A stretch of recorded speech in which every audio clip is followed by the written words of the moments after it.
Bienvenue dans notre chaîne. Dans ce tuto, nous allons vous parler de l'écran de démarrage publicitaire, le splash screen.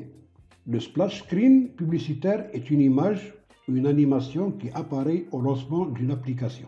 Il s'agit d'un écran de chargement qui affiche une publicité pour un produit, un service ou une marque. Ce type de splash screen est conçu pour attirer l'attention des utilisateurs et promouvoir un message publicitaire de manière percutante.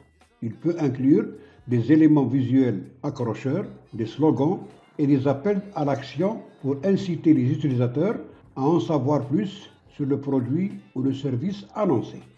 Observez la démonstration.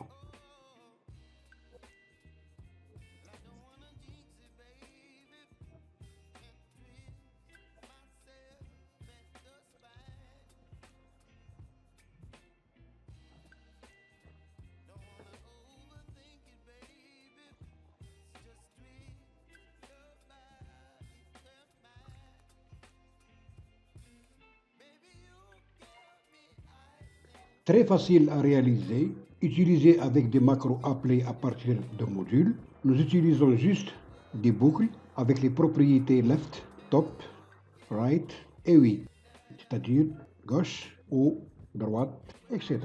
Le splash screen donne accès après un laps de temps, soit à un formulaire, soit à une feuille Excel, selon votre application. Passons à la réalisation de ce projet. Nous allons travailler sur le développeur. Pour ceux ou celles qui n'ont pas cette fonction, peuvent l'installer. Voilà comment faire. Allez dans Fichier et cliquez. Ensuite, cliquez sur Options. Cliquez sur Personnaliser le ruban. Ensuite, cochez la case de développeur et cliquez sur OK. Nous ouvrons un nouveau classeur. On clique sur Développeur, ensuite Visuel basique et on insère un user form.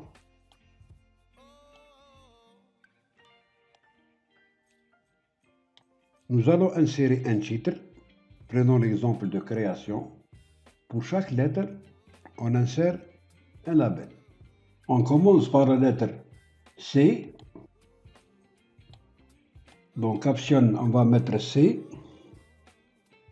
On va choisir la police dynastie.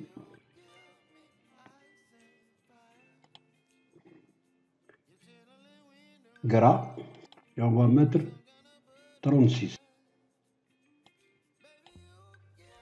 Ou 48. On va créer toutes les lettres avec le même caractère. On utilise le copier-coller.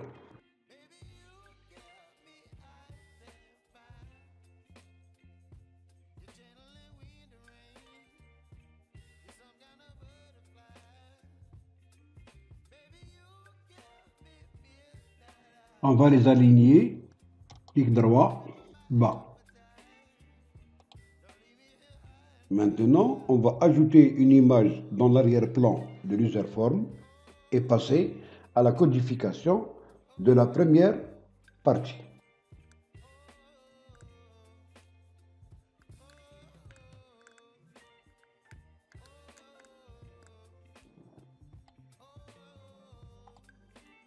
On enlève l'arrière-plan du label. Dans Backstyle, au lieu de style opaque, on va mettre transparent. Et pour la couleur du texte, on passe à Four Color, au lieu de noir, on va mettre blanc. On va changer la nomination des labels. Au lieu de label, on va mettre L, suivi de son numéro d'ordre. On commence par L1. Label 1, on va mettre L1.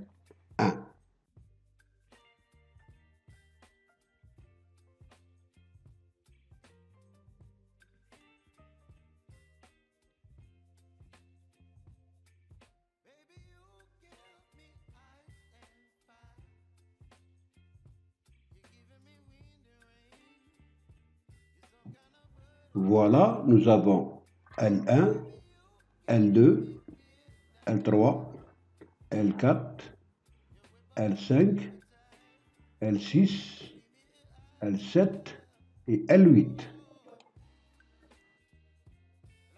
Nous allons commencer à instaurer les codes de la première partie que nous avons nommée générique 1.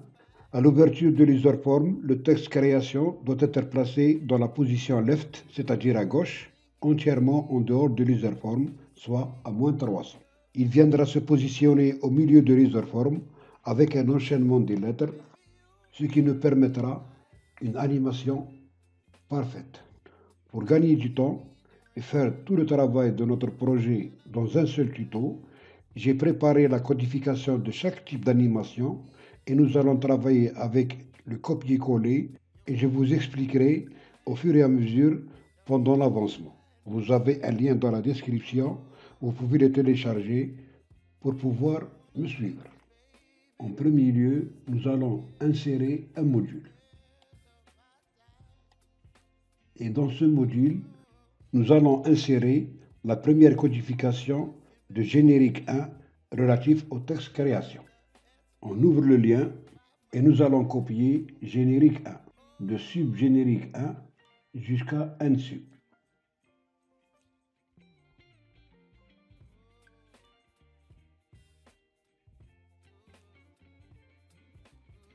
Dans cette animation, nous avons créé deux variables. La première pour la position début, dim position début, et la deuxième pour la position fin, dim position fin. Pour le positionnement des labels ou du texte en dehors de l'userform, nous avons créé cette boucle for j égale 1 tout nombre de labels, c'est-à-dire le texte création. frm.control, c'est-à-dire userform.control, mon label, et j.left, .left c'est la position gauche, est égal à -300. Avant le lancement de l'userform, le texte création devrait être placé à -300, c'est-à-dire tout à fait à gauche, en dehors de l'userform. Donc, la position début est égale à gauche début, tout à fait à gauche. Pour la deuxième boucle, for j aussi, elle va servir à l'animation du texte. Nous avons donné à la vitesse de l'animation 0,01 seconde. Vous pouvez rectifier selon la vitesse désirée. Donc, position fin égale position début plus écart. L'écart entre les lettres sera déterminé dans l'appel de la macro. Maintenant, on ouvre userform 1,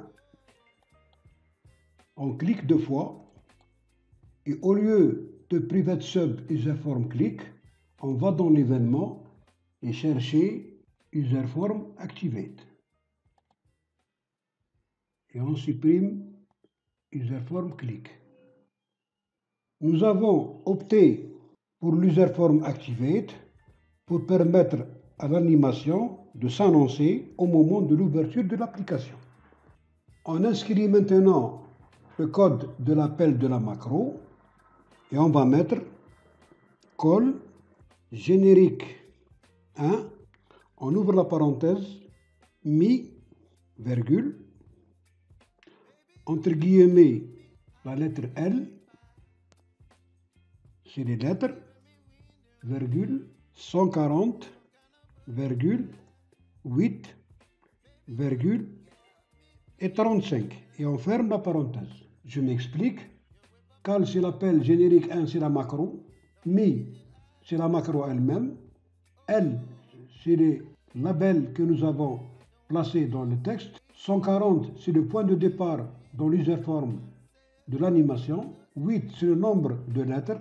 Et 35, c'est l'écart entre chaque lettre. Vous pouvez augmenter ou diminuer selon le choix de votre animation. On fait un essai, on revient à l'userform.